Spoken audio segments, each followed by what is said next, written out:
Telugu digital media network లో political కేటగిరీలో number 1 కేవలం 72 గంటల్లో 1,50,00,000 వ్యూస్ పైగా పాపులర్ టీవీ నెట్వర్క్. నమస్తే, వెల్కమ్ టు తెలుగు బావుటి. ఇప్పుడు మనతో పాటు ఉన్నారు హైకోర్టు ప్రముఖ అడ్వకేట్ హరిబాబు గారు ఉన్నారు. సార్ నమస్తే. సార్, తెలంగాణలో చూసుకుంటే తెలంగాణలో కాంగ్రెస్ పార్టీ ప్రభుత్వం ఏర్పడి దాదాపుగా వారం రోజులు కావస్తా ఉంది. అటు సీఎం కేసీఆర్ ఏమో తనకు హెల్త్ బాగాలేదని చెప్పేసి యశోద హాస్పిటల్లో ఉన్నారు. ఆయన ఇంకా ఎమ్మెల్యేగా ప్రమాణ స్వీకారం చేయని పరిస్థితి. అలాగే కేటీఆర్ కూడా ఎమ్మెల్యేగా ప్రమాణ స్వీకారం చేయని పరిస్థితి. ఇవాళ స్పీకర్గా గడ్డం ప్రసాద్ ఏకగ్రీవంగా ఎన్నుకున్నారు. సో ఎట్లా చూస్తారు సార్? ఇప్పుడు కేటీఆర్ అంటున్నారు ఆట మొదలైంది, ఇక రేవంత్ రెడ్డి ప్రభుత్వం ఎట్లా నడిపిస్తారో మేము కూడా చూస్తాము, 6 గ్యారంటీ స్కీమ్లను మేము కూడా చూసాము, ఒకవేళ ఏమైనా తప్పు జరిగితే మాత్రం మా పార్టీ పేరేంటో తెలుసుగా, టీఆర్ఎస్ పార్టీ అని చెప్పేసి ఆయన మొన్న కూడా ట్వీట్ చేయడం జరిగింది. ఏంటి సార్, బీఆర్ఎస్ పై ఇప్పుడు టీఆర్ఎస్ పార్టీగా వాళ్ళు చెప్తున్న పరిస్థితి ఎట్లా చూస్తారండి? ఆట మొదలైంది అని చెప్పడంలో అది రాజకీయటువంటి స్టేట్మెంట్ తప్పితే అందులో తప్పేమీ లేదు. ఏమిటి ఆట స్టార్ట్ అయింది? కబడ్డీ ఆట అయినా ఏదైనా సరే ఈ కోర్టు చేంజ్ అవుతూ ఉంటుంది. ఇప్పుడు ఇటు ఉన్నోళ్ళు అటుపక్కకి వెళ్తారు, అటుపక్క ఉన్నోళ్ళు ఇటుపక్క వస్తారు అసెంబ్లీలో. అట్లాగే ఏంటంటే ఒక పర్టికులర్ ఎలక్షన్స్లో గెలవటమా ఓడటమా అనేది ఆ పార్టీ యొక్క కంప్లీట్ ఎండ్ ఆఫ్ లైఫ్ అని అనుకోకూడదు. వాళ్ళు ఏంటంటే వీళ్ళకి ప్రతి సంవత్సరం ఎన్నికలే, ప్రతి సంవత్సరం పరీక్షే. స్టూడెంట్స్కి ఏడాదికి ఒకసారి ఉంటాయి, లేకపోతే ప్రొఫెషనల్స్కి అయితే ఒకసారి పాస్ అయితే జీవితాంతం ఉంటాం. వీళ్ళకి అట్లా కాదు. ఎమ్మెల్యే ఎలక్షన్స్ అంటే ఒక పరీక్ష, అది అయిపోగానే పంచాయతీ ఎలక్షన్స్ అంటే ఇంకోటి, జడ్పీలు అంటే ఇంకొకటి, మున్సిపాలిటీ అంటే ఇంకొకటి, ఎమ్మెల్సీ, వీళ్ళకి పొద్దుగూకులు ఎన్నికలే. అందువల్ల ఇటుపక్క ఏ టీం ఎప్పుడు ఉంటుందో అటుపక్క ఏ టీం ఎప్పుడు ఉంటుందో చెప్పడానికి వీల్లేదు. ముఖ్యంగా ఆట కన్నా ఏంటంటే టీఆర్ఎస్ పార్టీ పాత్ర మారింది. ఓకే, కోర్టు మారిందని కన్నా పాత్ర మారింది, పూర్తిగా మారిపోయింది. కానీ అంతకు ముందున్న విధానాలు ఇప్పుడు అనుసరిస్తానంటే కుదరదు. కానీ అంతకు ముందున్న విధానాలే ప్రజలు యాక్చువల్గా చెప్పాలంటే తిరస్కరించారు. దానివల్లనే పార్టీ అధికారం కోల్పోవడం జరిగింది. ఇది ఒక్కొక్క వ్యక్తి యొక్క వైఫల్యమా విజయమా కాదు. ఒక కాంగ్రెస్ పార్టీ బీజేపీ యొక్క సఫలత అంటే అది కూడా కాదు. ముఖ్యంగా ఏంటంటే ఇది ఎప్పుడైనా సరే యాంటీ ఇంకంబెన్సీ ఉన్నట్టుగానే యాంటీ బీఆర్ఎస్ పార్టీ ఉంది. ముఖ్యంగా ఏంటంటే తెలంగాణ కోసమే పుట్టా, తెలంగాణ కోసమే చనిపోతా, తెలంగాణ కాపలా కుక్కగా ఉంటా, తెలంగాణని బంగారు తెలంగాణ చేయటం నా ధ్యేయం, ఇన్ని చెప్పి మీరు భారతదేశానికి పారిపోతే మరి మా గతి ఏంటి? ఇదేంటంటే చాలామందికి నచ్చల మెయిన్గా సమస్య. తర్వాత ఏంటంటే రెండవది దురదృష్టం. ఎప్పుడైనా ఏ ఎన్నికలు ఎవరు గెలవాలి అయినా సరే, అది బుల్లెట్ బ్యాటిల్ అయినా సరే, బ్యాలెట్ బ్యాటిల్ అయినా సరే, దీనికి ఏంటంటే 6 అంగములు ఉంటాయి. అస్త్రము, శస్త్రము, వ్యూహము, సుశిక్షితులైనటువంటి సైన్యం, సమర్థుడైనటువంటి సేనాని, తర్వాత సరైన సమయం నిర్ణయించుకోవటం 6 ఉంటాయి. 7వది భగవంతుడి మీద దయ, భగవంతుడు దయ. ఎప్పుడైనా గెలిపోవటములు దైవాధీనములనే అంటారు. వీళ్ళ విషయంలో కూడా అంతా బాగానే ఉంది. కానీ ఈ అనుకోని సంఘటనలు జరగటం వల్లనే పార్టీ ముఖ్యంగా దెబ్బతిన్నది. ఏమిటి అనుకోని సంఘటనలు అంటే, ఇంటర్మీడియట్ పరీక్షా ఫలితాలు ప్రకటిస్తేనేమో అది తప్పుపోయి 80 వచ్చిన వాడికి 20 వచ్చి వాడు ఫెయిల్ అయ్యి సూసైడ్ చేసుకుని దాదాపు 15-20 మంది పిల్లగాళ్ళు సూసైడ్ చేశారు. ఇదేం కావాలని చేసే పని కాదుగా. పైగా దాంట్లో ఏదో డబ్బు వస్తాయని చేసే పని అంతకంటే కాదు కదా. అది ఒక కర్మ, భగవంతుడి. అట్లాగే ఏంటంటే ఈ గ్రూప్ 1, 2, 3, 4 పేపర్లు లీక్ అవటం మాత్రం ఇది మా బ్యాడ్ లక్ అండి అంటే ఇదేమో అంత తేలిగ్గా ఒప్పుకునేటట్టు లేదు. అది కూడా కాదు, ఎందుకంటే అటువంటి అశ్రద్ధ వహించడానికి వీళ్ళే 1%. ఎందుకనంటే ఇవాళ పిల్లగాళ్ళు, మేమంతా ఓల్డేజ్కి వచ్చేసాం, మీరు ఇంకా యూత్లో ఉన్నారు. ఎస్పెషల్లీ స్టూడెంట్స్ ఏంటంటే దీని మీద బోలెడంత జీవితం ఊహించుకుంటారు. ఇది పాస్ అవ్వాలా, ఇంత ర్యాంక్ రావాలా, నాకు అప్పుడు అందులో సీట్ వస్తుంది, నేను ఇంజనీర్ అవుతా, నేను డాక్టర్ని అవుతా, లేకపోతే నేను అమెరికా పోతా, బోలెడు పిల్లలు ఊహించుకుంటారు. ఇది చేసి మా అమ్మా నాన్నని మంచిగా చూసుకోవాలి, వాళ్ళకి నేను సాధించి చూపించాలి, వీళ్ళ జీవితాన్ని గురించి బోలెడు కలలు కంటుంటారు. అట్లాగే ఈ పిల్లల గురించి తల్లిదండ్రులు కూడా కలలు కంటూ ఉంటారు. మా పిల్లవాడు అంతవాడు ఇంతవాడు అవుతాడు, ఐఏఎస్ అవుతాడా వగైరా. తీరా ఇట్లా ఫెయిల్ అయ్యి కుంగి చనిపోతే వాళ్ళ మానసిక వ్యధ అంతా ఇంత ఉండదు. అట్లాగే గ్రూప్ 1, 2, 3, 4 రేపో మాపో ఇక ముందు ఉద్యోగం రాబోతుంది, నేను ఆఫీసర్ కాబోతున్నా అనుకున్న భావంలో తీరా పేపర్ లీక్ అయింది, నువ్వు మళ్ళీ రాద్దుగా ఈసారి పెట్టినప్పుడు అనేసరికి నిరాశ పడతారు. ఇక్కడ చాలామంది ఈ కోణంలో విశ్లేషించలేదు, కానీ నేను అప్పుడే ఆలోచించాను. ఓటర్లు అంటే ఎక్కడి నుంచి ఉంటారంటే 18 ఏళ్ళ నుంచి మొదలుపెట్టి 70 ఏళ్ళ వరకు అనుకోండి. 18, 20, 20 నుంచి 70 అంటే 5 తరగతులు అండి. 5 తరగతుల్లో 100% ఉన్నారంటే ఒక్కొక్క తరగతిలో 20% ఓటర్లు ఉంటారు. 20 నుంచి 70 అంటే 5 పదులేగా, ఒక్కొక్క దాంట్లో 20% ఉంటారు. నిజానికి ఈ 18 నుంచి 28 ఉన్నవాళ్ళు 20 కన్నా కొద్దిగా ఎక్కువ ఉంటారు. ఇది వీళ్ళు అందరికన్నా కూడా ఈ ప్రభుత్వంతో ఎక్కువగా నిరాశ చెంది ఇబ్బందికరంగా ఉన్నవాళ్ళు ఈ 20% మెయిన్. ఇటు స్టూడెంట్సు, ఇటు ఉద్యోగార్థులు, వీళ్ళే 20% ఉన్నారు 18 నుంచి 28 లోపల. కానీ వీళ్ళకి ఫ్యామిలీస్ ఉంటాయి, అమ్మ నాన్న వీళ్ళు ఉంటారు కదా, వాళ్ళు ఇంకొక 20% వేసుకుంటే ఏంటంటే ఈ 40% ప్రభుత్వానికి వ్యతిరేకంగా ఉంటారు. మరి అనుకూలంగా ఉండేవాళ్ళు ఎవరయ్యా అంటే ముఖ్యంగా రైతులకి ఏంటంటే పల్లెటూళ్ళలో నీళ్లు ఉన్నాయి, కరెంట్ ఉంది, రైతు బంధు వస్తున్నది. అందువల్ల ఏంటంటే రైతులు తప్పనిసరిగా అనుకూలంగా ఉంటారు. కానీ రైతులు ఏంటంటే 10% ఓటర్లు. అందువల్ల ఏంటంటే మళ్ళీ రైతు కూలీలు వ్యతిరేకంగానే ఉంటారు, వాళ్ళకు వచ్చే బెనిఫిట్ ఏం లేదు. అట్లాగే మేము పెన్షన్స్ ఇస్తున్నాం కదా అంటారు. ముందు ఇది కానివ్వండి, వీళ్ళు 40% మంది వ్యతిరేకంగా ఉన్నారు, ఒక్క 10% మంది రైతులు అనుకూలంగా ఉన్నారు అని సిద్ధాంతీకరిస్తే ఇందులోంచి కొంతమంది అనుకూలం వాళ్ళైనా, అనుకూలరు కొంతమంది వ్యతిరేకమైన, ఇవి రెండు ఇంచుమించుగా ఉంటాయి అనుకుంటే ఇదే రేషియో నడుస్తుంది. నేను అప్పుడే అనుకున్నా కదంటే ఈ పార్టీ గెలవటం అనేది అసాధ్యమని నాకు అప్పుడే అర్థమైంది. మెయిన్ సమస్య ఇక్కడే వచ్చిందనమాట. ఓటర్లలో 40% నిరుద్యోగుల 35 లక్షల మంది నిరుద్యోగులు స్టూడెంట్స్ ఎంతమంది ఉంటారు అంటే మీకు చాలా తేలిక అనమాట చెప్పటం. మన ఓటర్లు మొత్తం 30% కదా, 30%లో నేనేమన్నా 3 కోట్లు కదా, 3 కోట్లలో మీరు 5 తరగతులుగా విభజిస్తే ఒక్కొక్క తరగతిలో 60 లక్షల మంది ఉంటారు. అంటే 18 నుంచి 28 మధ్య ఉండేవాళ్ళు 60 లక్షల మంది ఉంటారు. ఓకే, వాళ్ళ పేరెంట్స్ వగైరాలు ఇంకో 20% వేసిన అందుకోసం అంటే అర్థం 1,20,00,000 మంది ఉంటారు. వీళ్ళు ఇంతమంది వ్యతిరేకం ఉంటారు. ఇది ఇట్లా ఉంటే ఇక భగవంతుడి వల్ల లేకపోతే కాల నిర్ణయం వల్ల వచ్చింది ఏంటంటే ఆ సమయానికే ఆ మైడిగడ్డ కుంగాల. అది కుంగేసరికి ఏంటంటే వీళ్ళ ఎలక్షన్ క్యాంపెయిన్స్లో చూస్తే ఎక్కడ గట్టిగా కూడా అంతకుముందు మాకు తెలివి ఉంది, నీళ్లు నిధులు నియామకాలు అన్న బేసిక్, ఆ నీళ్లు అన్నది ఫెయిల్ అయిపోయింది, నిధులు అన్నది ఫెయిల్ అయిపోయింది, నియామకాలు కూడా పోయింది. ఇవి పోయిన తర్వాత మీరు ఇంకా ఏమీ చేతిలో ఉన్నటువంటి ఉపన్యాసాల్లో గట్టిగా ఆ మాట చెప్పలేకపోయాం, నేను నీళ్ళు ఇచ్చాను అని.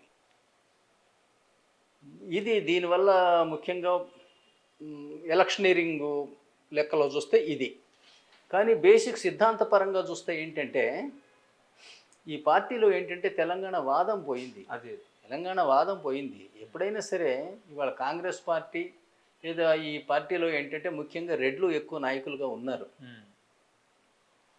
కానీ ఇక్కడ మరి తెలంగాణలో వెలమ కమ్యూనిటీ అంత లేదు. ప్రతి నియోజకవర్గంలో వాళ్ళ నాయకత్వం వహించి ప్రభావం చూపించే అంత లేదు. అయినా కూడా ముఖ్యమంత్రిగా కాగలిగారు అంటే వారి చేతిలో ఉన్న ఆయుధం ఏంటంటే తెలంగాణ వాదం. ఆ తెలంగాణ వాదం వల్లనే రావడం జరిగింది తప్పితే ఇంకొక రకంగా మాత్రం అసాధ్యం, పొలిటికల్గా మాత్రం అసాధ్యం. అటువంటిది మరి ఆయుధాన్ని వదులుకున్నారు. ఎందుకు వదులుకున్నారో నాకు అర్థం కాదు. ఆయుధం అనే కన్నా అది ఒక అస్త్రం. జై తెలంగాణ అనేది ఒక అస్త్రం, స్లోగన్.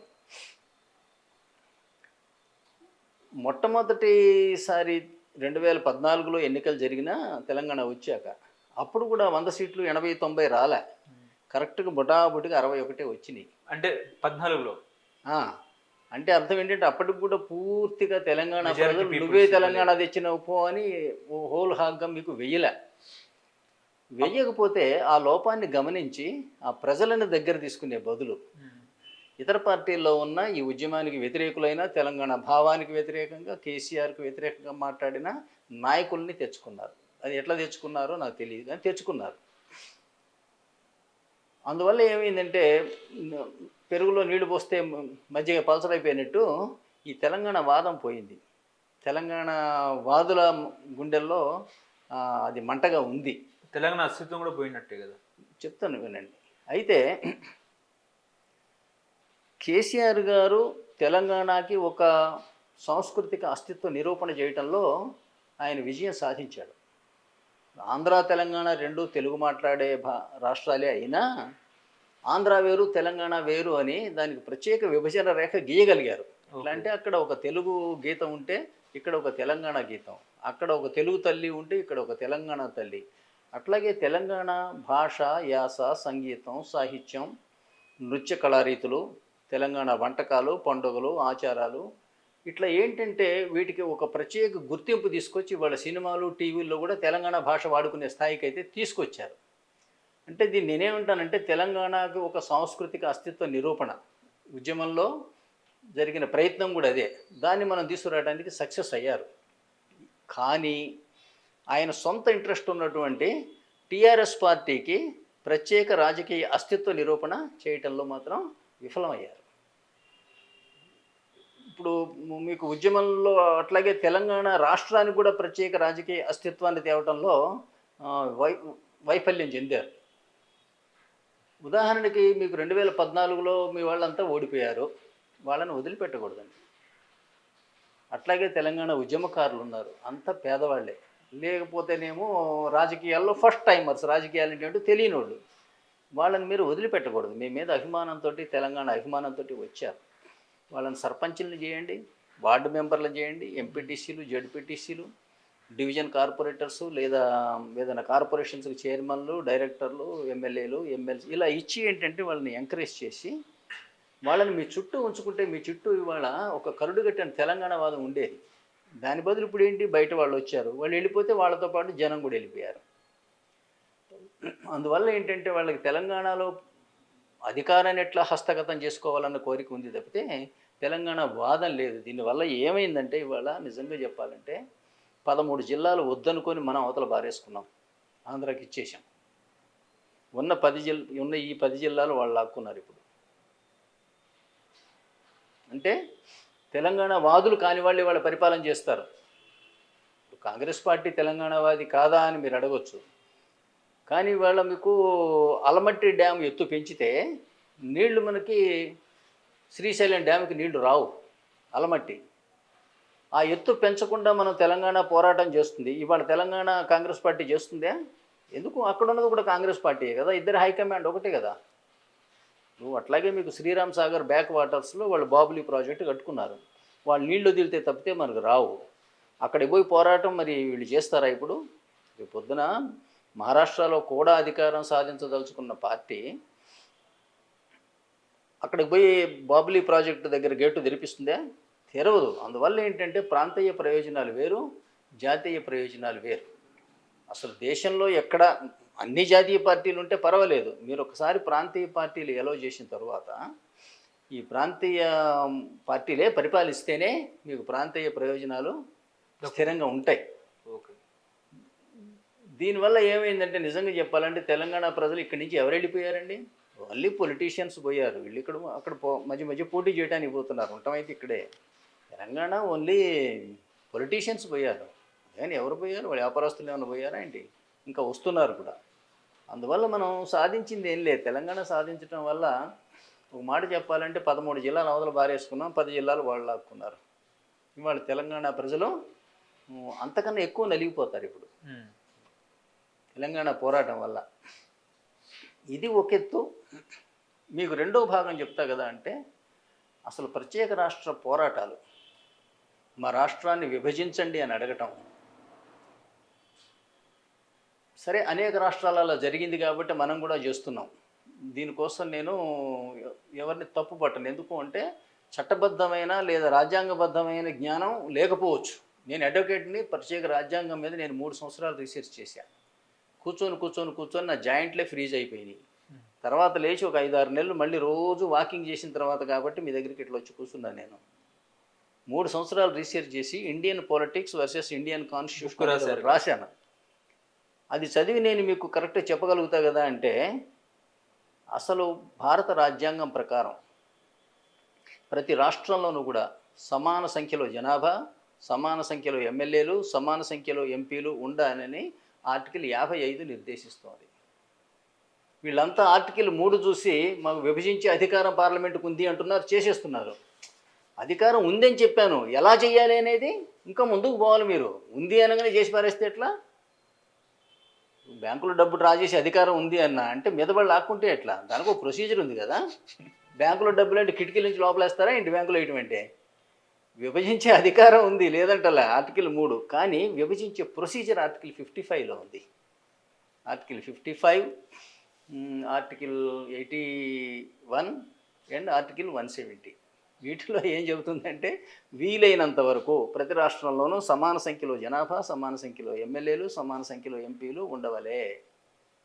కారణం ఏమిటి అంటే రాష్ట్రపతి ఎన్నికలో ప్రతి రాష్ట్రానికి వీలైనంత వరకు సమాన ప్రాతినిధ్యం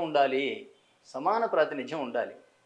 కానీ కాంగ్రెస్ పార్టీ ఒక తప్పు చేసింది, అందువల్ల ఎవరు ఇవాళ ప్రశ్నించే పరిస్థితి లేదు. ఏం చేసిందంటే ఈ భాషా ప్రయుక్త రాష్ట్రాలు ఏర్పాటు చేసింది 1956లో. భాషా ప్రయుక్త రాష్ట్రాలు నిజంగా చిత్తశుద్ధితో చేస్తే హిందీ మాట్లాడే రాష్ట్రం ఒకటే ఉంది, 5-6 ఉన్నాయి. వాళ్ళు తెలుగు మాట్లాడేవి 2 అయినాయి.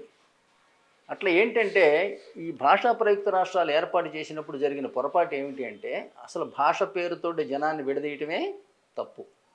ఎందుకంటే మీకు ఆర్టికల్ 14, 15, 16లో ఉంటుంది కదంటే no citizen shall be discriminated based on his caste, community, creed, reason, religion, sex and language. ఈ రీజియన్ బేస్గా డిఫరెన్షియేట్ చేయొద్దు అని. కానీ కరెక్ట్గా మీరు అదే చేస్తే ఎట్లా?